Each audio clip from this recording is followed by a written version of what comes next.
Hello guys, मैं Rakesh sir आप सबका फिर से एक बार अपने क्लास में स्वागत करता हूं। आज मैं एक्सरसाइज 3.2 से question number second and third आप लोगों को करवाऊंगा। तो चलिए हम देखते हैं क्वेश्चन नंबर सेकंड कैसे सॉल्व होता है। क्वेश्चन में कहा गया है कि on comparing the ratios A1/A2, B1/B2, C1/C2, आपको कंपेयर करना है A1/A2, B1/B2 और C1/C2 का कंपेयर करना है। फिर find out whether the lines expressing the flowing pairs of linear equations intersect at a point are parallel are coincident. That means जो equation given है हमारे पास यहाँ पर तीन इक्वेशन गिवन है, इनमें A1/A2, B1/B2 और C1/C2 इसमें कंपेयर करना है। तो चलिए सबसे पहले मैं आपको बताता हूँ कि इंटरसेक्टिंग एट अ पॉइंट या इंटरसेक्टिंग लाइन क्या होता है, पैरेलल लाइन क्या होता है और कोइंसिडेंट लाइन क्या होता है और कब होता है। ठीक है, तो चलिए देखिए, अब जब टू वेरिएबल्स में लीनियर इक्वेशन पढ़ते हैं तो वो इस फॉर्म में आता है, A1x plus B1y plus C is equal to 0 and A2x plus B2y plus C2 is equal to 0। ठीक है ना। तो इसमें क्या होता है, जो A1 है तो इस x में से A1 आता है, ऊपर से B1 आता है, C1 आता है, नीचे से A2, B2 और C2 आता है।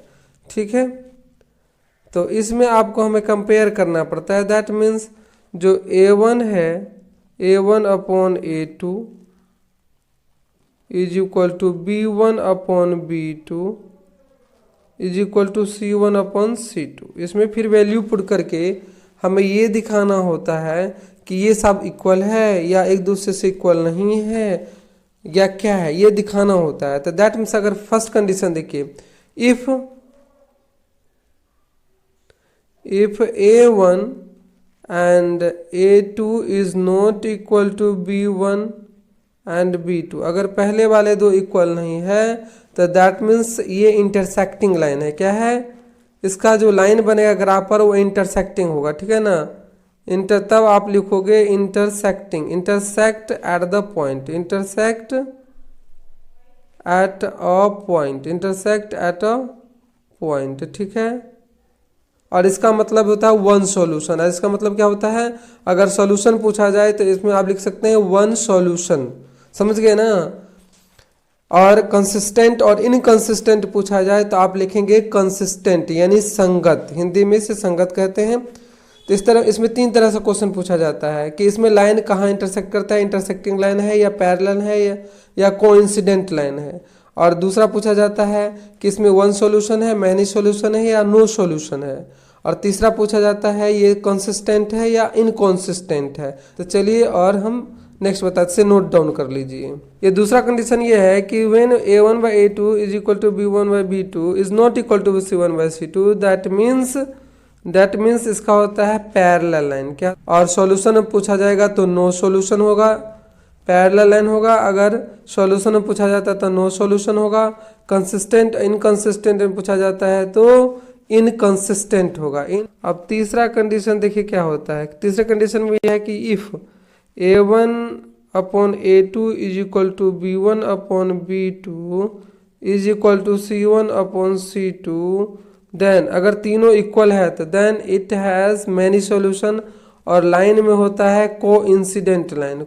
सॉल्यूशन में मैनी सॉल्यूशन होगा और लाइन में कोइंसिडेंट लाइन होगा, और कंसिस्टेंट और इनकंसिस्टेंट में कंसिस्टेंट होगा, जबकि ये इनकंसिस्टेंट होगा। पैरेलल लाइन वाला इनकंसिस्टेंट होता है, नो सॉल्यूशन होता है, जबकि कोइंसिडेंट लाइन वाले मैनी सॉल्यूशन होते हैं और कंसिस्टेंट होते हैं। और जब A1/A2 is not equal to B1/B2, जो मैंने पहले बताया, उसमें वन सॉल्यूशन होता है, इंटरसेक्टिंग लाइन होता है यानी इंटरसेक्ट एट अ पॉइंट होता है, और कंसिस्टेंट होता है। तो इसी तरह हमें इस क्वेश्चन में हमें चेक करना है कि ये पैरेलल लाइन है या कोइंसिडेंट लाइन है या पैरेलल लाइन है। तो चलिए हम क्वेश्चन करके देखते हैं। आप नोट कर लीजिए, ये जो है बेसिक जानकारी रखना जरूरी है, क्योंकि इसी जानकारी से आप क्वेश्चन को सॉल्व कर सकते हैं। इसमें ज़्यादा 1 मार्क के क्वेश्चन पूछे जाते हैं। तो चलिए हम क्वेश्चन करके देखते हैं। फर्स्ट क्वेश्चन देखिए हमारा क्या है। फर्स्ट क्वेश्चन है A1 हमारे पास है क्वेश्चन में, देखिए यहाँ पर क्वेश्चन में देखिए A1 हमारे पास 5 है, ठीक है, और A2 हमारे पास 7 है, इक्वल देखिए -4 है और नीचे 6 है और इक्वल 8 है और -9 है, ठीक है ना। अब इसमें देखिए क्या ये दोनों इक्वल है? नहीं, नहीं है, ये दोनों इक्वल नहीं है ना। तो इसका मतलब है कि यहाँ A1/A2 is not equal to B1/B2, that's why it, और ये भी इक्वल नहीं है। पहला ही दो इक्वल नहीं मिला तो हमें तीसरे की चेक करने की जरूरत नहीं होती है। दैट मीन्स अगर चेक भी कर दिए, अगर तीनों इक्वल नहीं है या पहला ही दो इक्वल नहीं है तो इसका मतलब है it intersect at a line, है ना, इंटरसेक्ट एट अ लाइन। तो यहाँ लिख दीजिए इसका answer intersect at a point, यानी इंटरसेक्ट लाइन होगा, ठीक है, एट अ पॉइंट हो गया इसका आंसर। चलिए अब दूसरा क्वेश्चन करते हैं फटाफट। आपको आ गया है क्योंकि आपने पहले समझ लिया। अब इसमें देखिए दूसरे में A1 जो है आपका 9 है और अपॉन है 18, फिर इक्वल देखिए उसके बाद है 3/6, फिर उसके बाद देखिए 12/24। क्या ये सब इक्वल है? हाँ, ये सब इक्वल है। देखिए 9 1 जा 9 कर देंगे तो यहाँ 2 आ जाएगा, 3 1 जा 3 कर देंगे तो यहाँ देखिए 2 आ गया, 12 1 जा 12 कर देंगे तो यहाँ देखिए 2 आ गया। दैट मीन्स आपका आंसर क्या हो गया? देखिए ये बचा आपका 1/2 is equal to 1/2 is equal to 1/2। तो दैट मीन्स क्या, को इंसिडेंट लाइन होता है, को इंसिडेंट। तो ये हो गया को इंसिडेंट, ठीक है। तो चलिए अब थर्ड क्वेश्चन कर लेते हैं। इसका थर्ड क्वेश्चन देखिए, इसका थर्ड क्वेश्चन है आपके पास 6/2 is equal to -3/1 is equal to हो गया 10/9, 10/9। तो इसमें देखिए क्या होगा, इसमें देखिए 2 3 जा 6, ये माइनस और ये माइनस कैंसिल हो जाएगा। अब इसे रिड्यूस करके देखिए, ये माइनस माइनस कैंसिल हो जाएगा, 2 3 जा और 2 1 जा कैंसिल हो गया, है ना। तो इस तरह 3/1 3/1 और 9 और 10 कैंसिल नहीं होगा, तो ये इक्वल नहीं है। दैट मीन्स इसमें जो है 3/1 is equal to 3/1 but not is equal to 9। पहले दो इक्वल है लेकिन तीसरे से इक्वल नहीं है। तो ऐसे कंडीशन में क्या होता है? ऐसे कंडीशन में होता है पैरेलल। क्या होता है? पैरेलल। तो इस तरह आपका सेकेंड क्वेश्चन सॉल्व होता है। तो intersect at a point, coincident और पैरेलल लाइन निकला, ठीक है। चलिए अब हम थर्ड क्वेश्चन पर चलते हैं। इसे क्वेश्चन नंबर थर्ड देखते हैं क्या कह रहा है। On comparing the ratio A1/A2 B1/B2 C1/C2, हमें A1/A2 B1/B2 और C1/C2 का कंपेयर करना है और फाइंड आउट करना है कि ये कंसिस्टेंट है या नहीं, ये कंसिस्टेंट है या नहीं, यानी इसका सॉल्यूशन है या नहीं। जिसका सॉल्यूशन होगा वो कंसिस्टेंट होगा, जिसका सॉल्यूशन नहीं होगा इनकंसिस्टेंट होगा। और किस कंडीशन में होगा मैंने अभी अभी आपको सेकेंड क्वेश्चन में समझाया है। तो चलिए हम आगे फर्स्ट क्वेश्चन करते हैं। आप सबसे रिक्वेस्ट है कि आप लोग अगर मेरे चैनल को सब्सक्राइब नहीं किए हैं तो ज़रूर कर लीजिए, और अभी तक लाइक भी नहीं किए तो लाइक कर दीजिए, और अपने दोस्तों में शेयर भी कर दीजिए, और बेल आइकन को क्लिक कर लीजिए ताकि आपके पास सारे नोटिफिकेशन पहुंचे। तो देखिए यहाँ थर्ड क्वेश्चन का जो पहला क्वेश्चन उसमें A1 क्या है? A1 यहाँ A1 फर्स्ट क्वेश्चन में A1 3 और A2 जो है 2 है, और B1 2 है और B2 जो है -3 है, C1 -5 है। एक्चुअली आप LHS RHS में लाओगे तो -5 हो जाएगा, और 7 को भी LHS RHS में लाओगे -7 हो जाएगा। तो इस तरह 3/2 इक्वल टू 2/-3 इक्वल टू -5/-7। आप इसमें क्या देख रहे हो कि जो पहला टर्म है वो इक्वल नहीं है और दूसरा भी इक्वल नहीं है। That means A1/A2 is not equal to B1/B2। इसका मतलब है कि ये जो है कंसिस्टेंट है, इसका वन सॉल्यूशन है, इसका मतलब है इट इज कंसिस्टेंट। ओके, आइए हम दूसरा क्वेश्चन सॉल्व करते हैं। 2/4 equal to -3/-6 is equal to -8/-9। ये माइनस इसलिए हो गया क्योंकि RHS से पहले आपको LHS में लाना है, तो ये साइन चेंज हो जाएगा।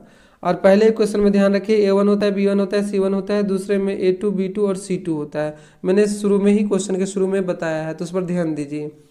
ठीक है, अब चलिए इसे रेड्यूस करके देखिए क्या ये क्या चीज़ आ रहा है, कंसिस्टेंट आ रहा है या इनकंसिस्टेंट। 2 1 जा 2 2 जा 4, कैंसिल हो जाएगा। 3 1 जा 3 2 जा 6, है ना। इसमें देखिए क्या हुआ, आपका जो है 1/2 इज इक्वल टू 1/2 आ गया, लेकिन इज नॉट इक्वल टू -8/-9, यानी ये क्या आ गया, पैरेलल लाइन आ गया। क्या आ गया, parallel line. That means no solution, इसका कोई सॉल्यूशन नहीं है। When A1/2 is equal to B1/2 is not equal to C1/2, that means it has inconsistent, it has parallel lines, no solution. मैंने अभी भी बताया था, तो ये लिख देंगे इट हैज क्या होगा, inconsistent, inconsistent, it is inconsistent. ठीक है, तो ये भी सॉल्व हुआ, ऐसे नोट डाउन कर लीजिए। अब आइए हम थर्ड क्वेश्चन पर चलते हैं। थर्ड क्वेश्चन देखिए आपका क्या है। थर्ड क्वेश्चन जो है आपका इस तरह है, 3/2 अपॉन में 9 लिखेंगे तो 9 को हम इस तरह लिख देते हैं, 1/9 इक्वल 5/3 इंटू 10 है तो इसे हम 1/-10 लिख देते हैं। रेसिप्रोकल हो जाता है डिवाइड से, और ये आपका हो जाएगा -7/-14। अभी देखिए अगर रेड्यूस हो रहा है तो रेड्यूस कर दीजिए। 3 1 जा 3, 3 3 जा 9, है ना। 5 1 जा 5, 5 2 जा 10, और 7 1 जा 2 जा, और ये कैंसिल हो गया। तो इसका मतलब आपका रिजल्ट आया, क्या आया, 1 1 जा 1, 3 2 जा 6 आया, इक्वल ये आ गया आपका 1, लेकिन यहाँ देखिए -6 आ गया, और ये आपका आ गया 1/2। तो ये दैट मीन्स ये जो है इक्वल नहीं है, ये क्या है, इक्वल नहीं है। तो इसका मतलब है कि क्या है, कंसिस्टेंट है, यानी वन सॉल्यूशन है, कंसिस्टेंट, है ना। ये आपका हो गया कंसिस्टेंट। ठीक है, नोट डाउन कर लीजिए। आइए अब फोर्थ क्वेश्चन देखते हैं। फोर्थ क्वेश्चन क्या कह रहा है। फोर्थ क्वेश्चन में देखिए 5 है, उसके नीचे आएगा -10, फिर इक्वल में आएगा -3, और उसके नीचे आएगा 6, फिर इक्वल में आएगा -11, क्योंकि आप RHS में लाएंगे तो माइनस में बदल जाएगा और ये प्लस में बदल जाएगा। ठीक है, अब इसे रेड्यूस करके देखिए। रेड्यूस करेंगे तो 5 1 जा 5, 5 2 जा 10, 3 1 जा 3, 3 2 जा 6, 11 2 जा, है ना। तो यानी आपका जो इक्वेशन बचा वो क्या बचा, -1/2 बचा, फिर -1/2 बच गया, फिर -1/2 हो गया। दैट मीन्स मैनी सॉल्यूशन आ जाएगा इसका, क्योंकि आपने देखा कि तीनों इक्वल है। क्या है, तीनों इक्वल है, तो इसका मतलब है कंसिस्टेंट। मैनी सॉल्यूशन का मतलब ही होता है कंसिस्टेंट। तो ये आपका हो जाएगा, मैं यहाँ लिख देता हूँ, आप लिख देंगे कंसिस्टेंट। ये क्या है, कंसिस्टेंट। कंसिस्टेंट यानी असंगत, हिंदी में से असंगत लिखते हैं, तो कंसिस्टेंट हो गया। ठीक है, अब इसे नोट डाउन कर लीजिए। अब हम आगे चलते हैं फिफ्थ क्वेश्चन पर। अब देखिए फिफ्थ क्वेश्चन क्या है, इसमें फ्रैक्शन में है, तो हम इसे रेसिप्रोकल साथ में लिख लेते हैं। 4/3, इसके नीचे अगर 2 लिखेंगे तो ये इस तरह 1/2 बन जाएगा, फिर इक्वल 2/3 हो जाएगा, फिर इक्वल -8/-12 हो जाएगा। अब इसे रेड्यूस कर दीजिए। जब रेड्यूस कर देंगे तो ये आपका हो जाएगा 2 2 जा 4, ऐसे कैंसिल हो जाएगा। 2 8 2 3 कैंसिल नहीं होगा, लेकिन ये कैंसिल हो जाएगा। 4 3 जा 12, और ये कैंसिल हो जाएगा। तो आपको रिजल्ट क्या मिला, आपको मिला result 2/3 is equal to 2/3 is equal to 2/3। तीनों ही इक्वल मिल गया, तो तीनों ही इक्वल मिल गया, इसका मतलब है कंसिस्टेंट। क्या है, कंसिस्टेंट। तो इसका भी रिजल्ट आया आपका कंसिस्टेंट।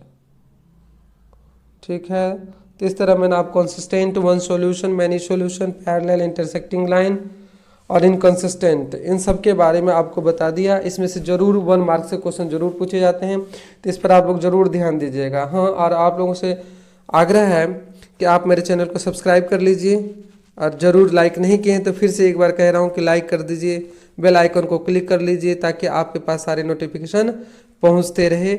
जितना भी मैं वीडियो डालूंगा आपके पास नोटिफिकेशन चले जाएंगे। Heartly thanks, bye.